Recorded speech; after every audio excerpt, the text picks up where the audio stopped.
A Ruta dos Fenicios promove a cultura europea por medio dunha rede tecida entre os territorios aos que chegou a civilización fenicia a través das rutas marítimas comerciais. Recoñecido polo Consello de Europa, atravesa 18 países e une 3 continentes. O seu obxectivo é divulgar o patrimonio común que une os seus socios, favorecendo o turismo cultural. En este momento el turismo cultural y la valorización del patrimonio es uno de los temas más importantes a nivel internacional. Llego de una reunión que se tenía en Bulgaria donde la Organización de Turismo ha invitado la Ruta de los Fenicios, el Camino de Santiago y una ruta americana como ejemplo mundial de buena calidad de producto. A Deputación de Pontevedra pertence á rede estatal tras ser descubertos restos fenicios e púnicos en xacementos de Ribadumia, Sanxenxo, Cangas e Vigo.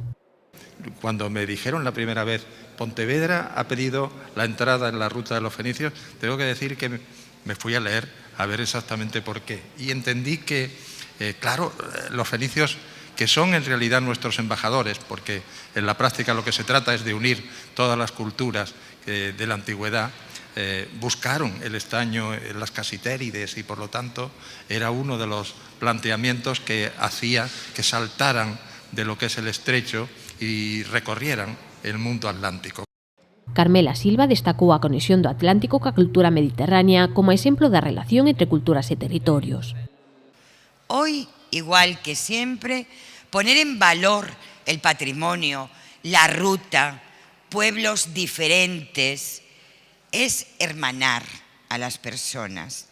En estos momentos en que hay de nuevo una especie de querer volverse hacia adentro, ¿no?, de estatalización de nuevo del discurso, de la construcción de las necesidades del ser humano, esta exposición y este encuentro habla de todo lo contrario.